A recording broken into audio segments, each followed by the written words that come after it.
and welcome to the podcast of Loughborough University's Institute of Advanced Studies, a podcast where our international fellows discuss the most pressing issues of today that we're all facing and share their exciting research ideas. We hope you enjoy today's talk. Thank you for tuning in. I'm really pleased to welcome Professor Asha Banu Soletti from the Tata Institute for Social Sciences in Mumbai with us for the whole of this week. Asha and I first started working together, I think about 2018, something like that. So about 8 years ago, we were working together on a project down in Kerala, very much in the southwest of India, around mental health literacy and ways in which theatre and storytelling may help increase levels of engagement around mental health literacy. There is this is not my, you'll be able to tell me if I'm wrong here, but my understanding is that Kerala, as quite a wealthy state in India, also has very high levels of mental health issues or mental illness, particularly I think amongst middle-aged men. I think was the real particular issue. And we were looking at ways in which theatre and storytelling could help develop or increase levels of mental health literacy. And we had a fantastic project that was led by Professor Raghu Raghavan from the Mary Seacole Centre at De Montfort University, and involved other colleagues from the UK, as well as a number of different colleagues from across India, from universities, but also the mental health sector as well. And we had many conversations around storytelling in relation to mental health, and we talked about the potential or the need for doing training and development for mental health practitioners, particularly in Mumbai, Maharashtra. And thankfully, then UNESCO came along. And we saw that as an opportunity, as I was building the application for the UNESCO chair, to really bring that partnership to fruition. So in the last year or so, we've been working very closely together. We did some online training. We had a visit to Mumbai earlier this year, where we did a number of things, but also some workshops that have been followed up with further online workshops. Asha is here with us this week, where we're talking about all kinds of possible further collaborations, and we're due to go back to, actually one of our colleagues is going to be in Mumbai. Alma is going to be there in a couple of weeks' time to do some more workshops, and myself and other colleagues will be over there in the new year. So this is really a burgeoning relationship we have with TIS, which is one of the premier research institutes in India. So we're really delighted that Asha and Albert, of course, were able to come over to join us on their first visit to the UK. I was very surprised to hear, but you're very welcome, and we're really delighted. I love the Wali art here. We're going to find out about as well, I'm sure, which is fantastic. So Asha, over to you. Thank you, Mike, and thank you, Institute of Advanced Studies, for having me here, and Kiran, Kunur, and everyone who had been communicating over the last few weeks to make this a reality. And I'm a person who keeps walking here and there, but I'm told that I have to restrict myself here, so I'll keep moving within the same location. So now I think we listen to different presentations. Some are like global, some of them are rooted in rights from yesterday. My presentation is going to take you down to a small village, and this is a story of transformation that we are building together over the years in Maharashtra. So, do I have the front man? Yes. So the red. The right one. Yeah. No. Just put this one. Yes. So I'll come back to the Varli art again, to the title slide after the presentation. Now, this is the context we work, and people who are familiar with India will know that the blue is a water reservoir, which is a natural resource. And because of this huge natural resource, this area is declared as a reserved forest zone, and this water is taken through miles through a pipeline to the urban population. But we can see that often the communities that are scattered around this water reservoir struggle and they go through seasonal migration. So, to go a bit more detail in terms of the context, I'll put it into three arenas. The geographical exclusion, I use it as part as they are hamlets. They are smaller than the village where there'll be 40 to 50 households. They are clustered around this water reservoir, suffering from a severe disconnect from institutional access and primary health care. So you can see these lines that are just moving, across the water, and people navigate through the water to access resources which are for them that are funded by the state. And there is also climate stress. I think sitting in London and doing this constantly, it's a global phenomena because all of us are going through climate change. So it's the case there in that area. And because of which there is water scarcity constantly, and the local communities are constantly worrying about water and what's going to happen tomorrow. And in the process of sustenance, whatever was their traditional livelihood, they had to let go because water becomes very central. Be it farming, be it agriculture, be it livestock, be it goatry, water becomes very essential. When water becomes a critical resource for them and there is no access to water, then slowly seasonal migration started and there is huge livelihood precarity. Now, reliance on unstable livelihoods forces systemic seasonal migration. And this also something I often tell the students in the class that everyone becomes part of this journey because all of us are into online procuring. So there are this huge logistics go down that recruits the rural youth, and that becomes very lucrative for the rural youth to migrate because there is no alternative source of stable income within their space. This is just one example. So now in this context, when we are working constantly on health, it becomes a huge challenge because you cannot talk about health in isolation when there are so many challenges that are ongoing in the community.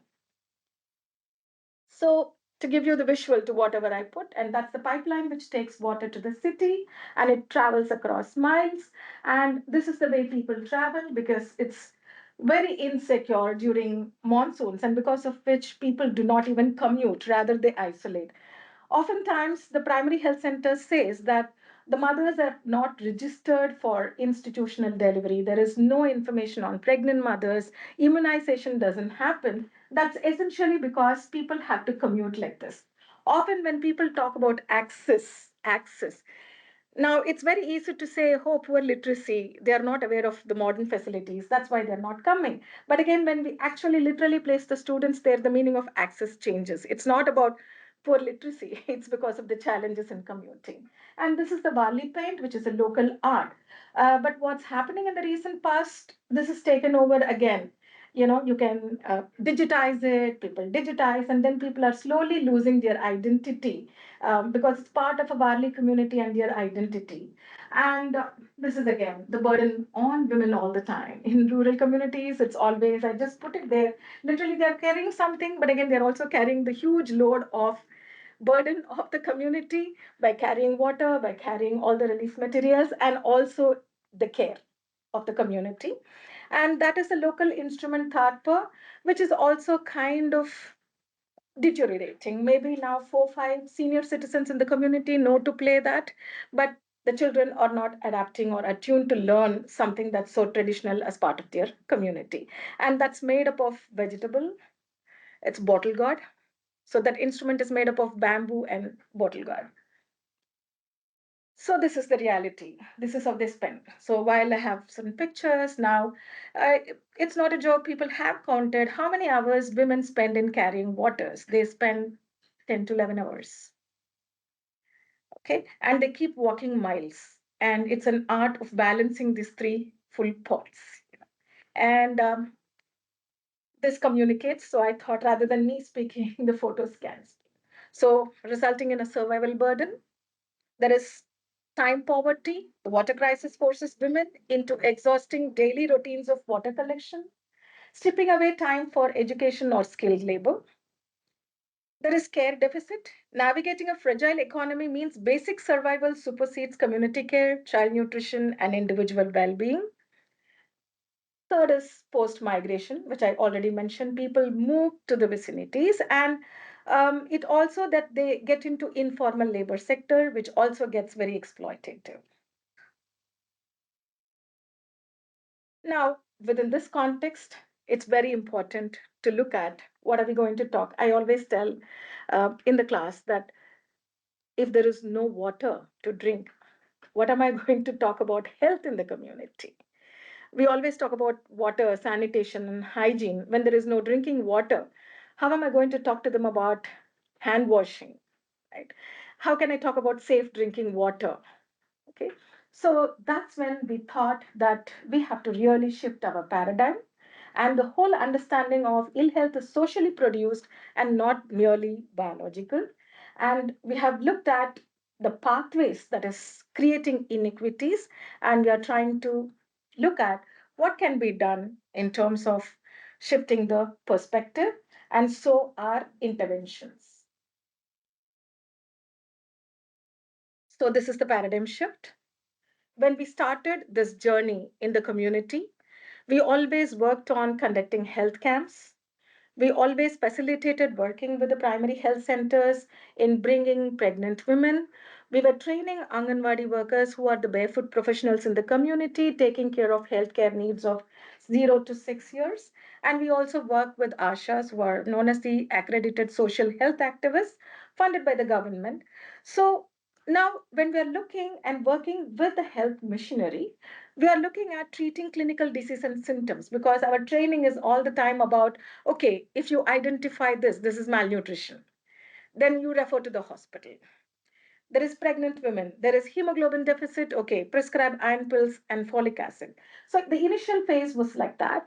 But again, the paradigm shift, that's Pragati, we call it Pragati. Our project is named Pragati. Talk about addressing and social and environmental determinants, because now they have access to resources, because we don't give them information, but rather we give access to resources. So they have a kitchen garden. There are training programs on nutrition alongside kitchen garden, and that makes a difference. So it's not just information, it's also giving access to resources. Initially, it was downstream individual care, that is referral to hospitals. Now it is upstream community conditions. That means you're also looking at some of the structural factors. In the downstream approach, again, it is passive recipients of aid. In upstream, it is active agents and co-creators of solutions. It's medical intervention. On the other side, it is strengthening collectives, enhancing capabilities, improving state interface. The ultimate outcome, temporary individual relief, but it's very expensive. On the other hand, it is long-term community empowerment and social justice. So this is the paradigm shift the project has gone through. And this is again a visual. So for our context, it is the upstream. So now when we were working on the downstream, that's like severe malnutrition, distress migration, and chronic illness. It was like a vicious cycle. You keep doing that again and again. It's also a public health metaphor. And that's why it's called upstream and downstream. So constantly we are working on the downstream. So we wanted to look upwards, and the upwards, the condition, the structural factors are this, and we started addressing those structural factors.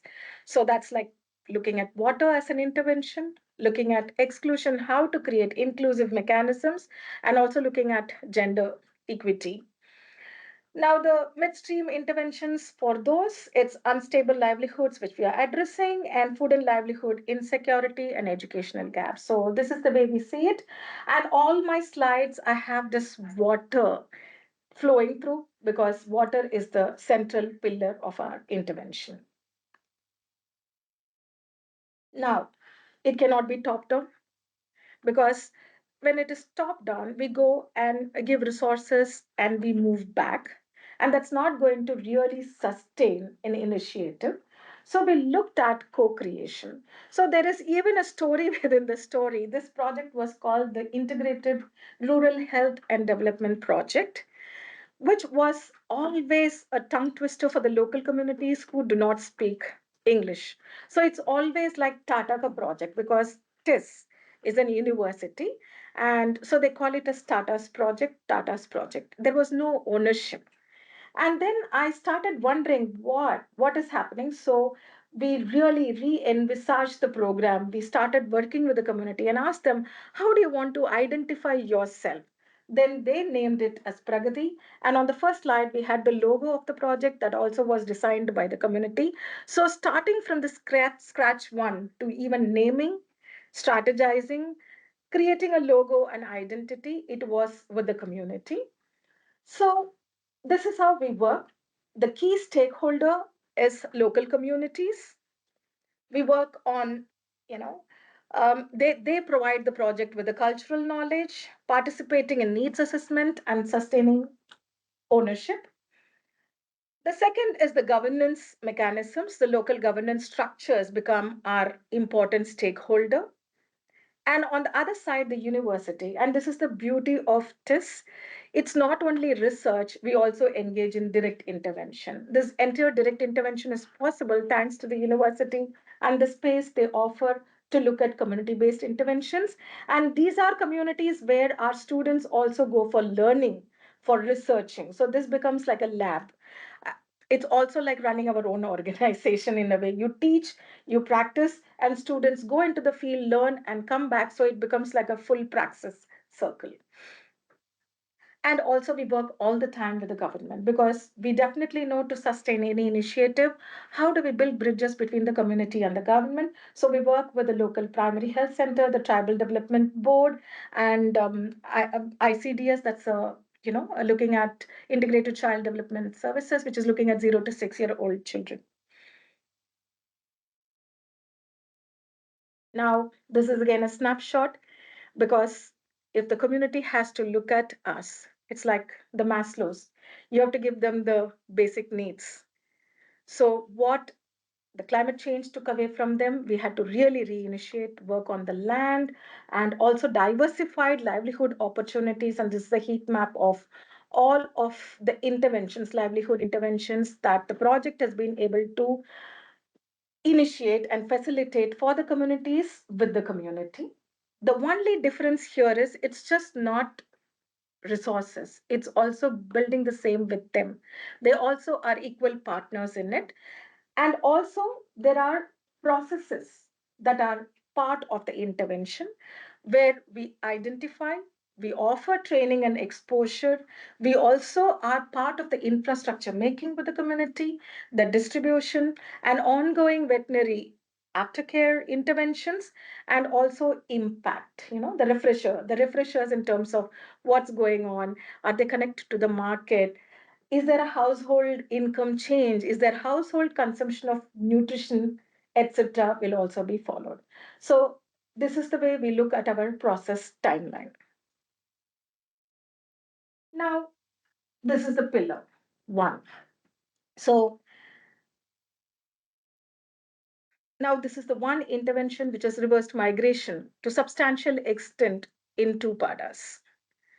So it's just one water pipeline, and you can see what the community member has to say for that. Has transformed our lives. We do not need to migrate for seasonal and petty jobs. Now, the impetus have given us through this water pipeline and the seeds to kickstart our work. We are confident that we'll lead a life with dignity, experiencing the comfort of staying together as a family. So, yesterday afternoon, again, the speaker from India, he spoke about Khasi tribes and how he described the scenario of children and older adults in the community, and the people who are young adults have migrated for their job opportunities. So, in a way, what happens is they're letting go of their identity, land, and again, restarting becomes very difficult. Number of people have communicated what it means to stay in a place which is not which is so alien to us, right? In an urban context when they are all through lived. So the strategy has been like, we will not say no to migration. We will operate on two aspects. We build capacities for the local community, but at the same time, skilling becomes part of our intervention where they migrate skilled to the urban communities. so that they are not getting caught into exploitative workforces. So now the outcome again is here. You can see the greenery, you can see the goatry, you can see the. So this is the starting point now. People do have water. And also we have formed committees to sustain this. It's not like our presence have to be there already. We initiate intervention, we resolve certain primary concerns, and the community has to gear towards taking care of the next issues. So the maintenance of the same or management of the same, getting fuel for the same, everything is part of the community responsibility. And they have a committee and they have their own account to save money to take care of these needs. And this is as part of a women's collective. And they also give these bags to the university spaces, and which is also securing income. So this is also, and again, there is a story within the story, because we often think that, you know, we know everything. But again, when we go to community and listen, their needs are very different. So when women kept asking, we want a tailoring mission in the community, we kept asking, you're a small community, how many tailors you want in the community? Because they're also miles away from the main road. So if you have a tailoring, nobody is going to come to the interiors to give for switching. That's stitching. That's the way we think. But one of the women said, every year we spend like 500 rupees to get our clothes stitched. We may save that money, and it's a skill for us and it's important for us. And that's how this entire tailoring unit started, and it is led by a local women's group, and they do conference bags, and over the years they are able to make wonderful bags and everyone appreciate their produce. So that way there is a agricultural produce, there is a skilling of women and women's collective. And now when we went and asked in the meetings, okay, now what next, they talk about health. When the starting point was health, nobody wanted to be part of it because that was not a felt need. But when we were working on the determinants, and when there is income security, when there is water security, when we said now what next, women themselves told that now we have to pay attention to health. Children are getting married at a young age. Why they are getting married at a young age? It's essentially because resource paucity. They do not know what to do with their children and they get them married at a young age. Now they talk about girl child literacy. They talk about, being employed with dignity, and they talk about health. So that's the transformation.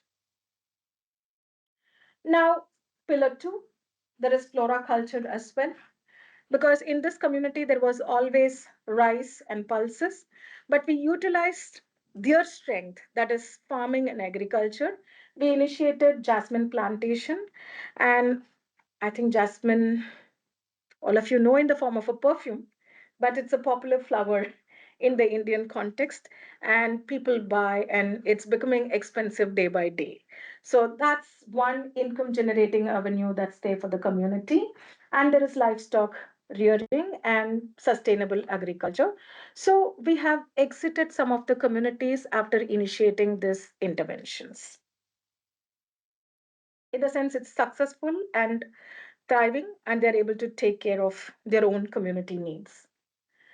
Now, while we are working on livelihoods, while we are working on skilling, we are also looking at starting young.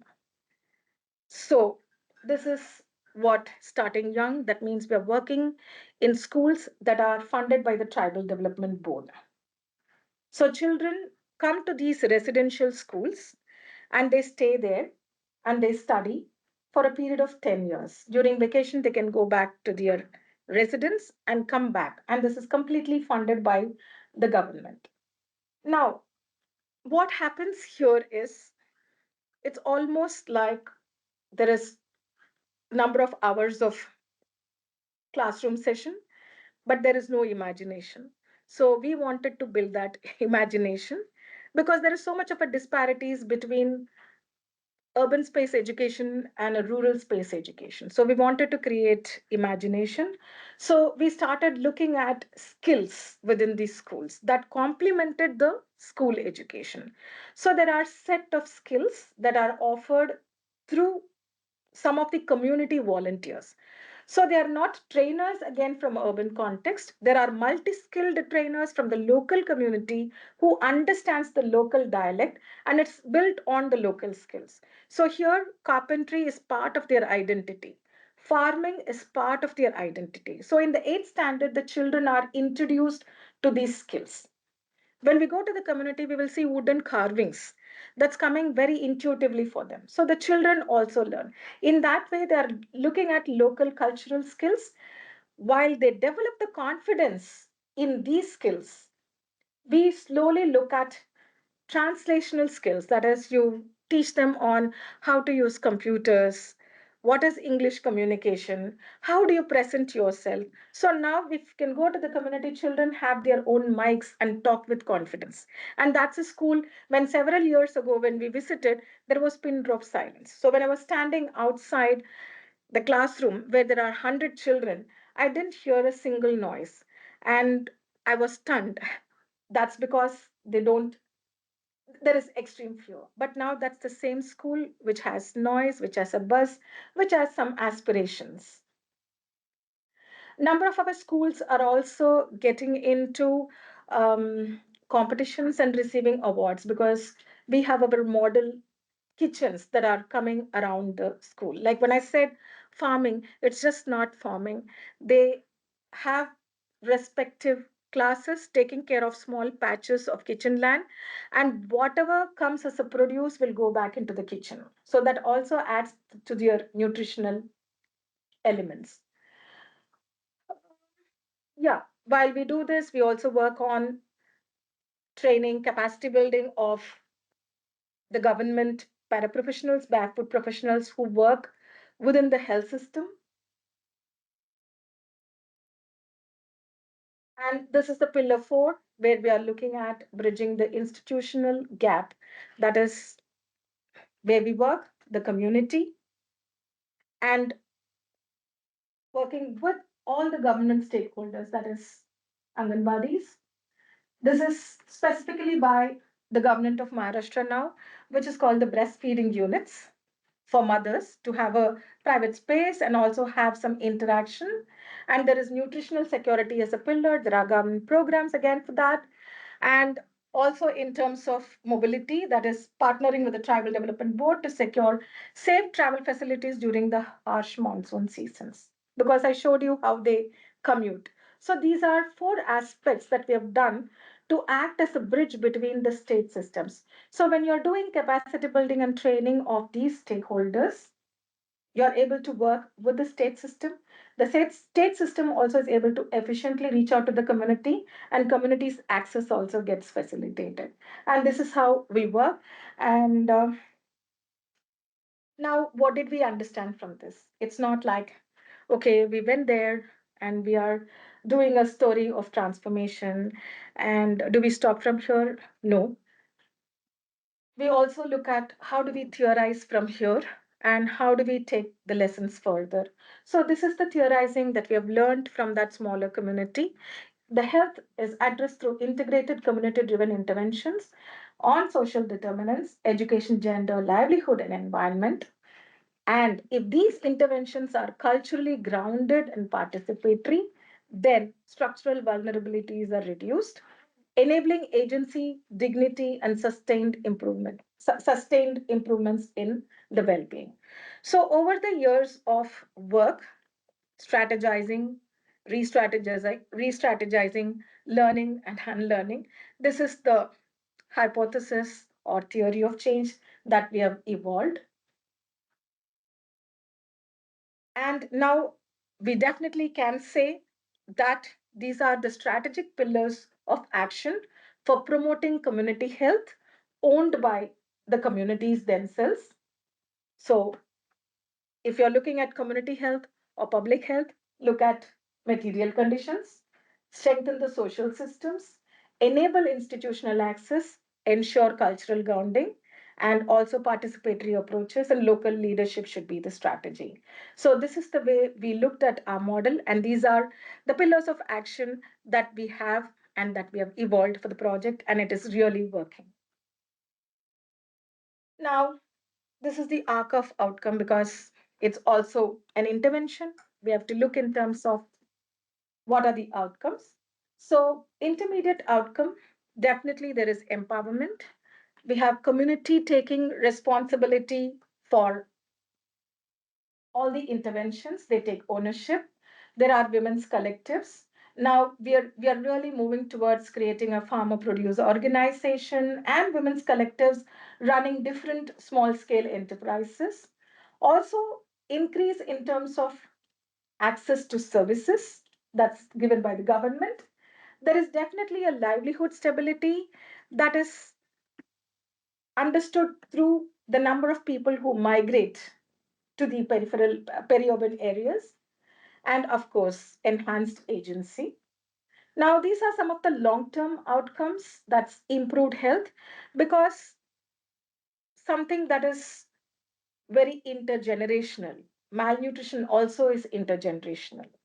So a woman get married at a young age, there is malnutrition in the young mother, there are repetitive pregnancies, there are abortions.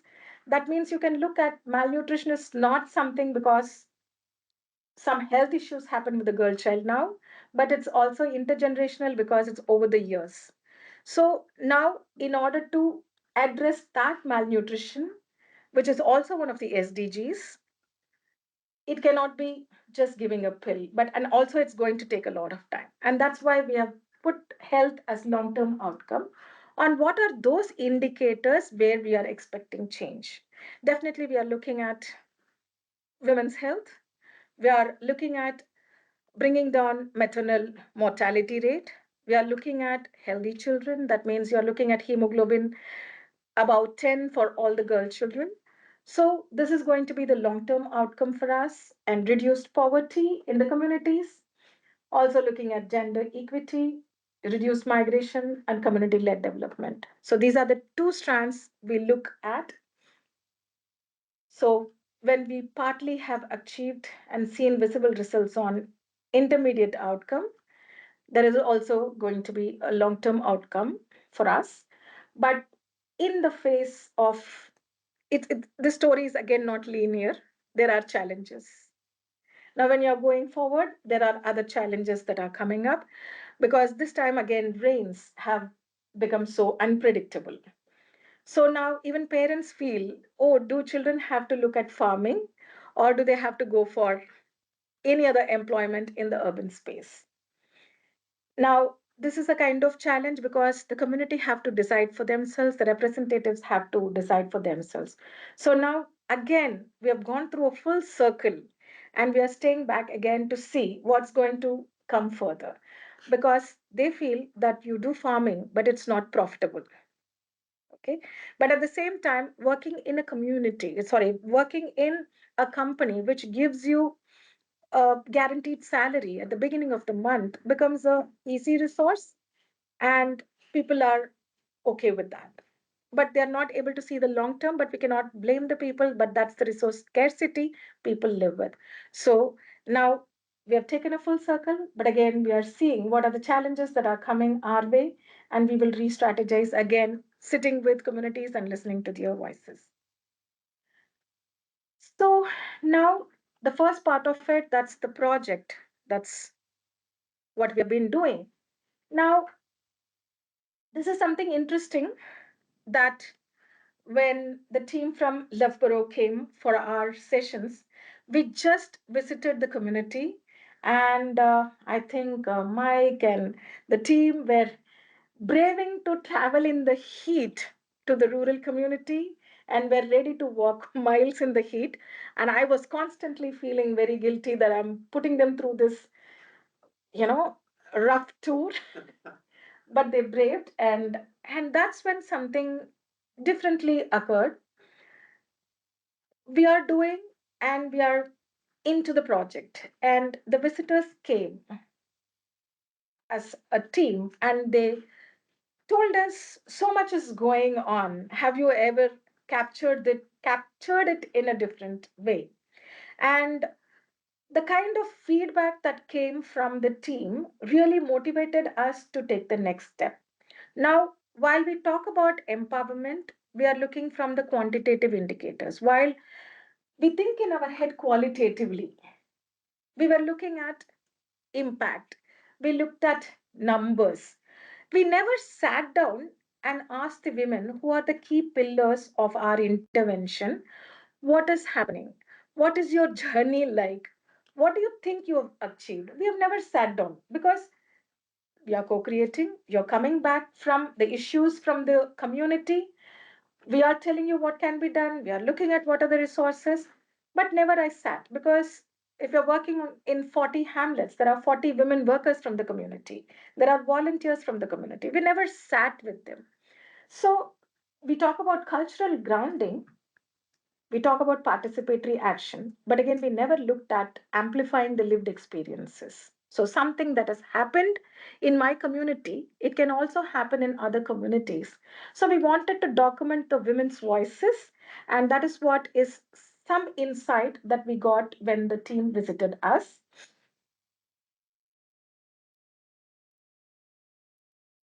Now, this is for cultural grounding, participatory action, the photographs. Now, you can see some of the familiar faces there. And it's a rural project, and we can see, yes, he's there with the children and participating in the programs. So this is where it comes into place. And when we were taught, there was a workshop with some faculty, colleagues, and scholars they did on digital storytelling. We thought, why can't we improvise the same and do it with our health workers? Now, we are still in the process of making it digital, but again, this is the storyboard that they've created for themselves, which was very surprising and reassuring for us because every woman spoke that the question that we gave was, how do you feel being part of the project? And who are you in the community? So they are working there for almost 10 years, 15 years, and that's the time you're asking them to reflect because it's a kind of reflective question, right? That tell me who you are and how community sees you, how you see your community. And these are all different stories of the women who are engaging and co-travelers in our community. They talk about what do they do for their community. Here is a story. I am the educator. I do all of these in my school and I teach children A, B, C, D, E. This is not in terms of alphabets, but also life and pathways to progress. And this is from one of our young and vibrant workers. She, in fact, went ahead creating Varli, and she spoke about what are some of the important milestones. And she says that she had been instrumental in the water development work because of which the communities are staying happy together and they don't have to migrate. Because for us, migration, it's seasonal, 3 months. How many people migrated? Not migrated. But for her, as an insider, that's a transformation in the community. I can get to stay with my family. My husband doesn't have to migrate. My parents are well taken care of. My children are not struggling. So there is a quality of life and there is this transformation story. And she also says it's not only my family, it's for everyone. And also, something very significant came out that there was a journey as part of the project where she took a flight, and that's why you can see a flight there. And that also becomes like an important, you know, uh, thing that in my community, I'm the only person who have taken a flight. Yeah. So are the different stories there. And it doesn't stop there. Now, we had a stall in Mumbai where they put their stories on the notice board and they also spoke about what is their stories of transformation. So this is the way we like they speak Marathi. I don't speak Marathi because India has dialects that you can't count, right? So now this became an easy way. There is a depiction. I can really understand what they are talking about. And I can also see this. And never they have articulated so well because they are socialized in a particular way. But storytelling became an important tool for them to talk about because they sat amongst themselves and communicated. And it became like a story circle. And then this came as an output. So through this exercise, one, you can use it for amplifying your voices, the lessons that can be learned for other paders. And now that's one I have kept because this is the senior most person's story.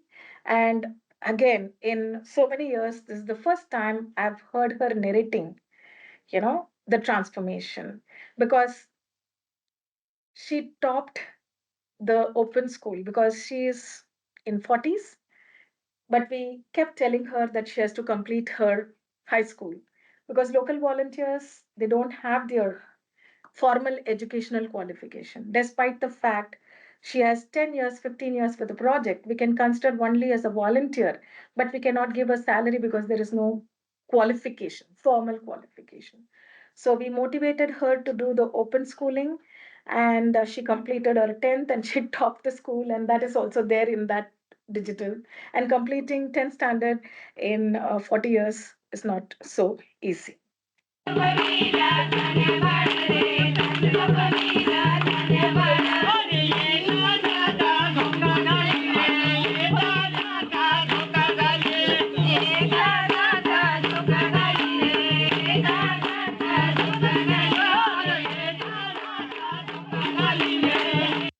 So that's similar to what yesterday's speaker shown as well, because the rhythm and the music is part of the community culture.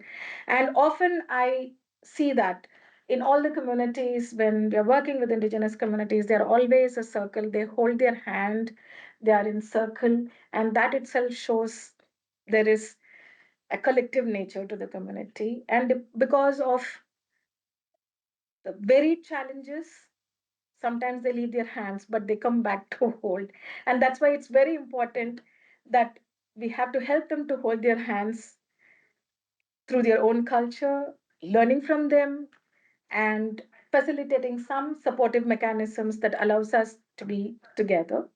And this is the story, and I would not be doing justice if I don't list out. These are the co-sailors in the journey, where we have Ranjana, Deepak, and Janvi, and all the women workers are from the local communities, and they've been with the project for long. And Dr. Smita is my colleague, and Praveen and Rajeshwari, these are the employees of the project who have really taken and given shape to this entire project. So this is a long story cut to a short story. And also I know all of you are from different contexts. So I hope I did justice in communicating what you're doing. More questions from you.